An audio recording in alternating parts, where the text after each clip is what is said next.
BC కులగణన రిపోర్ట్పై మీ party సంతృప్తిగా ఉందా? మొత్తం ముస్లిం తెగలని వాళ్ళ బీసీలో కల్పించి 42% బీసీ రిజర్వేషన్కు మీరు ఇప్పుడు అనుకూలమా కాదా?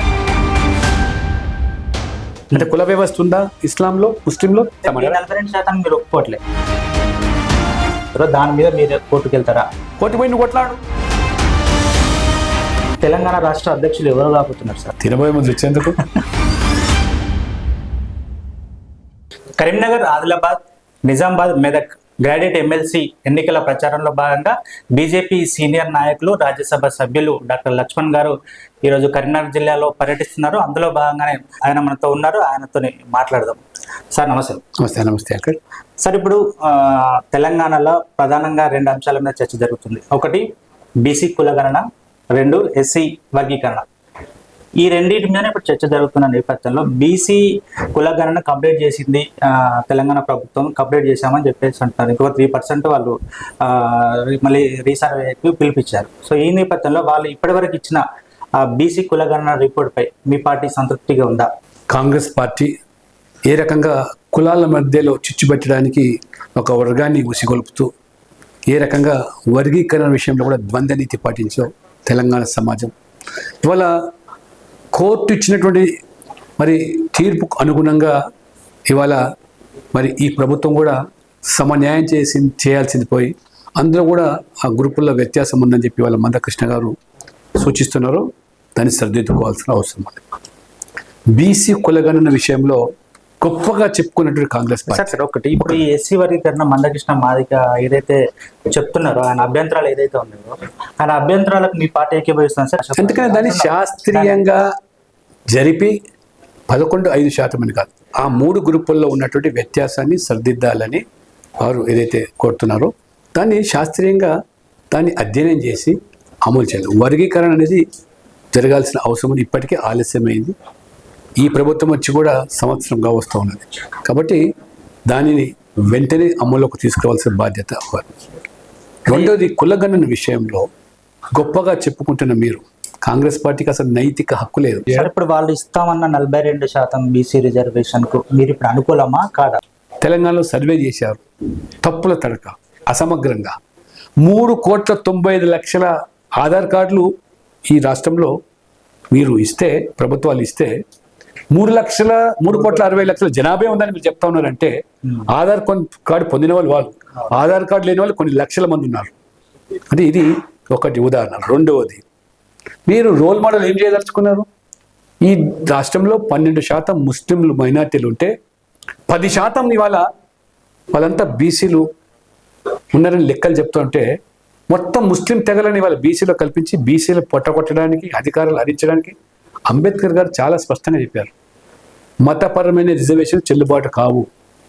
మతాన్ని అతీతంగా సామాజిక వివక్షణ గురైన వాళ్ళకే రిజర్వేషన్లు అని చెప్పి హిందూ సమాజంలో వివక్షతను దృష్టిలో పెట్టుకొని ఎస్సీ, ఎస్టీ, బీసీలకు రిజర్వేషన్ కోరినారు. అంటే సార్, ఇప్పుడు ముస్లింలో ఉన్నటువంటి బీసీఈ కేటగిరీ కింద ఎవరైతే ఉన్నారో వాళ్ళు ఇప్పుడు ఒక 4% రిజర్వేషన్ పొందుతున్నారు.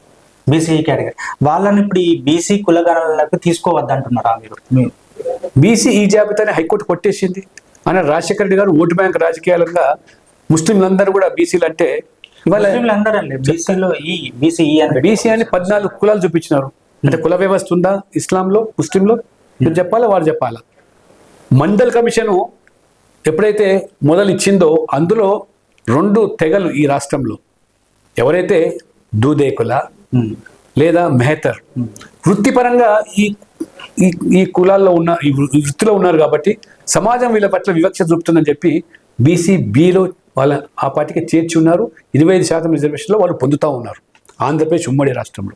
మీరు కొత్తగా రాజశేఖర్ గారు ఓట్ల కోసం అని చెప్పి ముస్లింలో 14 ఇంకా కులాలు అని చెప్పి వాళ్ళని చేరిస్తే హైకోర్టు కొట్టికేసింది. అది సుప్రీంకోర్టులో నానుతుంది. ఇప్పుడు నువ్వు వచ్చి ఆయనకు ముందేమో ఈయన కేసీఆర్ ఏమో 4% 12% ఇస్తారు. ఉన్నదే జనాభా 12% అంటే 12% ఇస్తామంటే అంటే ముస్లింలు అందరినీ కూడా బీసీలు చేస్తారు. అసలు బీసీలు ఎక్కడ? ఒకవైపు ఏమో supreme court capping, ceiling, Indira Sahani case వల్ల 50% అన్ని వర్గాల రిజర్వేషన్లు మించిపోకూడదని. అంటే ఎవరిని మోసం చేస్తున్నారు, ఎవరికి అన్యాయం చేస్తున్నారు? గతంలో కేసీఆర్ 34%, మహానుభావుడు స్వర్గంలో ఉన్నాడు ఎన్టీ రామారావు ఆ రోజు స్థానిక సంస్థల్లో బీసీలకు 34% రిజర్వేషన్లు ఇస్తే సర్పంచ్లు అయినారు, ఎంపీటీసీ అయినారు, చైర్మన్లు అయినారు. దేవేంద్ర గౌడ్ లాంటి వ్యక్తులు జిల్లా పరిషత్ చైర్మన్ అయ్యి ఈ రాష్ట్రంలోని 2వ శ్రేణికి ఎదిగినాడు పాలకుడిగా. ఆ 34% కుదించినవారు కేసీఆర్ గారు, బీఆర్ఎస్. నువ్వు నోరు మెప్పలేదే. దాన్ని కాదని వాళ్ళు 42% ఇస్తా అంటే నువ్వు ఎవరిని బబ్బే పెట్టినావు, ఎవరిని మోసం చేసినావు? ఈ 50% సీలింగ్ ఉందని తెలిసి చెప్పినావంటే అమాయకులైన బీసీలు మోసం చేయడం. ఆ రకంగా మోసం చేసింది కాకుండా ఇప్పుడు 10% మళ్ళీ ముస్లింలంతా బీసీలు అంటే బీసీలు ఎక్కడ పోవాలి? మాకేమో 50% సీలింగు, మాకు మించి పోనీకి లేదు. ఎస్సీ ఎస్టీలు రాజ్యాంగం వాళ్ళకు హోదా ఉంది, వాళ్ళని మార్చడానికి లేదు. అంటే ఇవాళ ఎవరైనా కోత విధిస్తామంటే బీసీలకు అంటే 50% పెంచుకోవచ్చు కొన్ని స్టేట్ లో ఉన్నదని అంటున్నారు కదా సార్. తమిళనాడు లాంటి స్టేట్ లో రిజర్వేషన్, తమిళనాడు లాంటి స్టేట్ లో అది ఎప్పుడు పూర్వం ఎప్పుడో 50% సీలింగ్ అనేది రాకముందు వచ్చినట్టు ఉదంతం. కాబట్టి మరి మీరు హయాంలో మీరు గతంలో ఈ దేశాన్ని పాలించారు, అనేక రాష్ట్రాలు పాలించారు, మీకు ఆ రాజు మనసు రాలేదు. ఇవాళ రోల్ మోడల్ ఏమంటున్నావు అంటే నువ్వు రాహుల్ గాంధీ గారు మొత్తం దేశం అంతా కూడా ముస్లింలను బీసీలో కలిపేస్తాం, బీసీలను పొడగొడతాం, ఆ రకంగా ముస్లిం ఓట్లు పొందుతాం. ఇది రోల్ మోడల్ మీరు చేయబోయేది. మీరు కర్ణాటకలో ఈ పాటికి చేశారు, ముస్లింలు అందరూ బీసీలు అన్నారు. ఇవాళ బెంగాల్లో చేస్తున్నారు అదే, కేరళలో చేస్తున్నారు, తెలంగాణలో అదే చేస్తే మొత్తం ఇవాళ సమాజం తిరగబడుతుంది. ముస్లింలు బీసీలు అని చెప్పి ఆ బీసీల ముసుగులో వాళ్ళని జవుచుతూ ఉంటే అంటే బీసీలు అమాయకుల తెరగా దొరికారా మీకు? తిరగబడుతున్నారు రేవంత్ రెడ్డి గారు. అందుకనే అన్ని కులాలు మా సంఖ్య తగ్గించారు ఈ మీ యొక్క సర్వేలో, అన్ని తక్కువ చేసి చూపించారని చెప్పి తిరగబడుతున్నారు. కాబట్టి ఇవాళ సంఖ్య ఎంతుంది ఈ రాష్ట్రంలో, జనాభా ఎంతున్నది, అన్ని కులాల సంఖ్య తగ్గించావు, అసలు జనాభాని తగ్గించావు, అశాస్త్రీయంగా ఉన్నది అని నువ్వు ఇవాళ సర్దిద్దుకొని మళ్ళీ సర్వే చేస్తాను, ఆన్లైన్లో చేస్తాను, ఈలైన్ చేస్తానంటే ఈ తప్పిదాన్ని ఒప్పుకున్నావు కదా. ఇదేనా రోల్ మోడల్?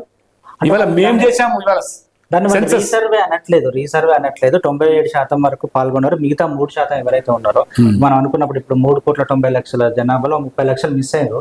వాళ్ళ కోసం ఇది మళ్ళీ మేము ఇంకొక ఛాన్స్ ఇస్తున్నామని ప్రభుత్వం చెప్తుంది. సార్ ఇప్పుడు ప్రతిపక్షాలు ఏదైతే ఉందో బీజేపీ అలాగే బీఆర్ఎస్ ఈ 2 పార్టీలు ఈ సర్వేలో పాల్గొనలేదు, వాళ్ళకి మాట్లాడే నైతిక హక్కు లేదు అంటున్నారు. పాల్గొనకపోవడం ఏంటంటే సర్వే చేయాలని చెప్పి కోరినాం, అసెంబ్లీలో కోరినాం, బయట కోరినాం. మీరు కొంతమంది వ్యక్తుల నాయకుల పక్షం కూడా పాల్గొనలేదు. పాల్గొనేది ఉందండి. సర్వే మీరు చేస్తారు, పార్టీల పరంగా జరగదు సర్వే. పాలక యంత్రాంగం పోవాలి, ఇంటింటికి పోయి సర్వే చేయాలి. మీ నిస్సాయతను పార్టీల మీద నెట్టదు ఎట్లా? మీరు సర్వే నిరాకరించలేదు. ఎవరు నిరాకరించలేదు కానీ పార్టీ పరంగా ఎక్కడ బీజేపీ నిరాకరించలేదు. పార్టీ పరంగా పాల్గొమని చెప్పినా మీరు రాకపోతే దానికి ఏం చేస్తారు? మీరే చెప్తున్నారు, ఒప్పుకుంటున్నారు. ఇవాళ 4% ఉంటున్నది, వాస్తవాలు పోతే అది ఎక్కువ శాతం అని తేలిపోతుంది. ఇవాళ 4% అంటారు. నేనే చెప్పాను కదా, 3,90,00,000 ఆధార్ కార్డులు ఉన్నాయి. ఇంకా అనేక మంది వాళ్ళ పిల్లలు ఉన్నారు, వాళ్ళని పరిగణించుకోలేదు.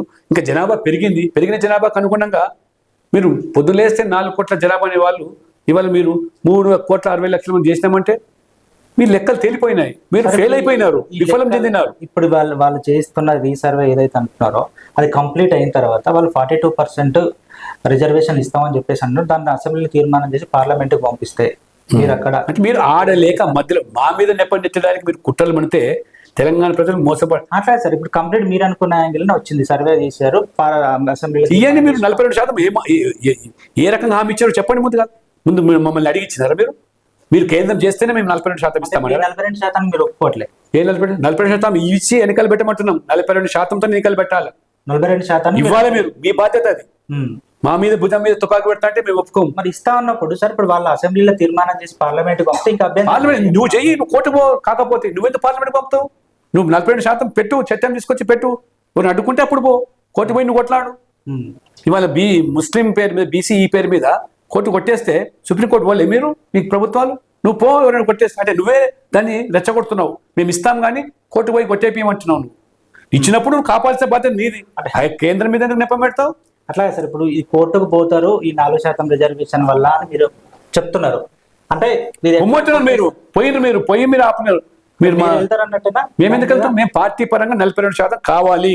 బీసీల జనాభా పెరిగింది, 50% పైగా ఉన్నారు. ఇచ్చిన మాట నిలబెట్టుకోండి. ఓట్లు దండుకున్నారు బీసీల. ఈ ముస్లింలకు ఇచ్చే ఏదైతే రిజర్వేషన్ అవుతారో దాని మీద మీరు కోర్టుకు వెళ్తారా? ఏది ముస్లింలో కూడా బీసీ అది చెల్లవండి. ఈ పార్టీ కోర్టులో ఉంది, అది సుప్రీంకోర్టు నాంతుంది. అది మీరు 10% ముస్లింలకు ఇస్తామంటే అది చెల్లదు. మేము కర్ణాటకలో అదే అన్నాం. మేము కర్ణాటక చెప్పాము ముస్లింలకు ఇచ్చిన రిజర్వేషన్లు ఎస్సీ ఎస్టీ బీసీలకు పంచినాం. మేము మా యడియూరప్ప గవర్నమెంట్ వాళ్ళని తగ్గించి వీళ్ళకి ఇచ్చింది. అదే మేము మీకున్నది మార్గం. 10% పేరు మీద వాళ్ళకి ఇస్తాను, 12% ఇస్తా అంటుండే, దానికి బదులుగా బీసీలకు ఇవ్వండి మరి.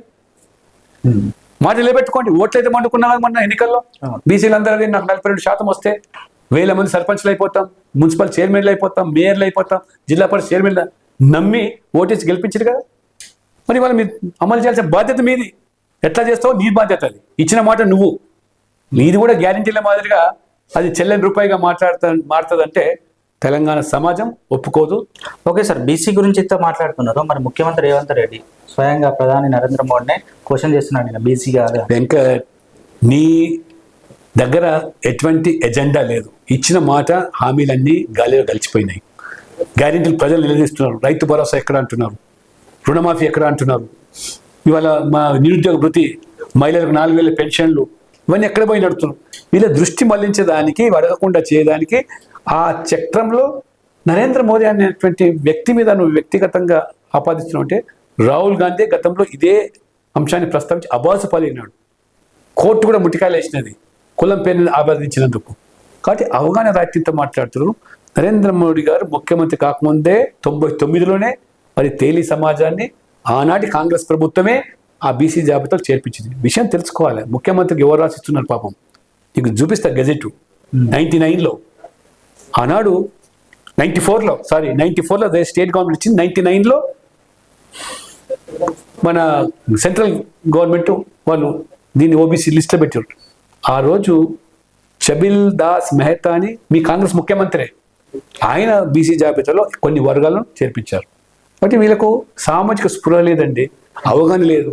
సార్, ఇప్పుడు ఈ వర్గీకరణ, ఈ కులగణన పక్కన పెడితే నెక్స్ట్ ఇప్పుడు ఎమ్మెల్సీ ఎలక్షన్స్ లో చాలా అజెండా పోతున్నారు. ఆ అజెండా కంటే ముందు మొన్న రీసెంట్ గా వచ్చిన కేంద్ర బడ్జెట్ లో తెలంగాణకు తీవ్ర అన్యాయం జరిగింది.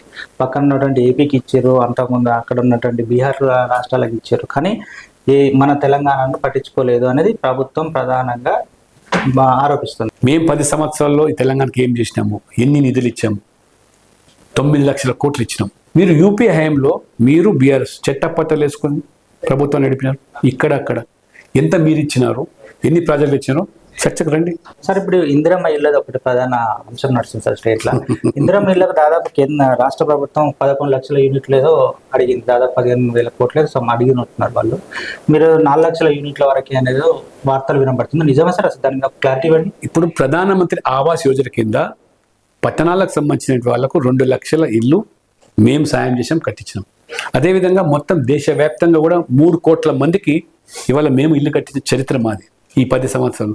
ఇంకా ఇప్పుడు 4 కోట్లు మేము మళ్ళీ అదనంగా కొత్తగా కట్టిస్తూ ఉంటాం. కాబట్టి మీ రాష్ట్రం కూడా వాటా తీసుకోండి, తప్పకుండా మీరు చేయండి. చేపట్టేదానికి మేము సాయం చేస్తాం. ప్రతి యూనిట్ 1,50,000 ఇవాళ పట్టణాల్లో ఇచ్చాం, 1,20,000 గ్రామాల్లో ఇచ్చాం. ఎక్కడ పోయినాయి సొమ్మంతా? రీసెంట్ గా మీ కేంద్ర మంత్రి ఒక వ్యాఖ్యలు చేశారు సార్.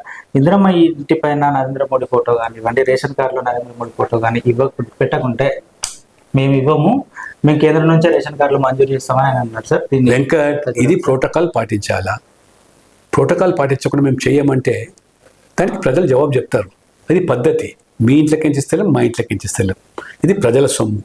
కాబట్టి పాలకులు ఎవరైతున్నారో, అధినేతలు ఎవరైతున్నారో, ముఖ్యమంత్రి ఫోటో పెట్టినప్పుడు ప్రధానమంత్రి ఫోటో పెట్టాలనేది న్యాయసమ్మతమైన డిమాండ్. ఈ గ్రాడ్యుయేట్ ఎలక్షన్ లో మేము అడుగుతున్నాం. ఇవాళ ఆల్ఫోన్స్ ఆయన పేరేమో, ఆయన పాఠశాల పెట్టిస్తావా మండలాలుగా? ఆయన కొమ్ము కాస్తారు, కార్పొరేట్ విద్యలో కొమ్ము కాస్తారా? కాబట్టి ఈ ఎలక్షన్లో ఈ ఎజెండా నుంచి తప్పించుకోవడానికి అనేక అంశాలు తెర మీద తెస్తున్నాం. మేము ఎజెండా నుంచి తప్పము. విద్యార్థులకు చేసిన మోసం, నిరుద్యోగులు చేసిన మోసం, ఉద్యోగులకు, అధ్యాపకులకు, టీచర్లకు లేదా పదవి విరమించిన వాళ్ళకు చేసిన మోసాలనే ఎజెండాగా ఎన్నికల్లో మేము పోతున్నాం. ఓకే సార్, ఫైనల్ గా చిన్న అంటే తెలంగాణ రాష్ట్ర ప్రజలు ఒక క్యూరియాసిటీతో ఉన్నారు. తెలంగాణ రాష్ట్ర అధ్యక్షులు ఎవరు కాబోతున్నారు సార్? చెప్తాను, తినబోయే ముందు ఇచ్చేందుకు నేను all India returning officer, all India president వరకు నేను బాధ్యత. కార్యకర్తలు, నాయకుల మనోభావాలకు అనుగుణంగానే త్వరలో నేనే ఎన్నికల ప్రజలకు శుభవార్త చెప్తారు. అందరికి చెప్తాం. మీరు ఎవరికి ఇచ్చిన కరీంనగర్ ప్రజలకు శుభవార్త, మొత్తం తెలంగాణ ప్రజలకు మేము శుభవార్త చెప్తాం. తెలంగాణ ప్రజలు ఆకాంక్ష నెరవేరుస్తాం. తెలంగాణ ప్రజలు పోటీలో తెలంగాణ ప్రజలు ఇవాళ డబుల్ ఇంజిన్ సర్కార్ రావాలని కోరుకుంటున్నారు. Okay sir, all the best. ఇది లక్ష్మణ్ గారితో స్పెషల్ ఇంటర్వ్యూ. మరో గెస్ట్ తో మళ్ళీ వెళ్దాం. అంతవరకు చూస్తున్నాండి మైత్రి ఛానల్.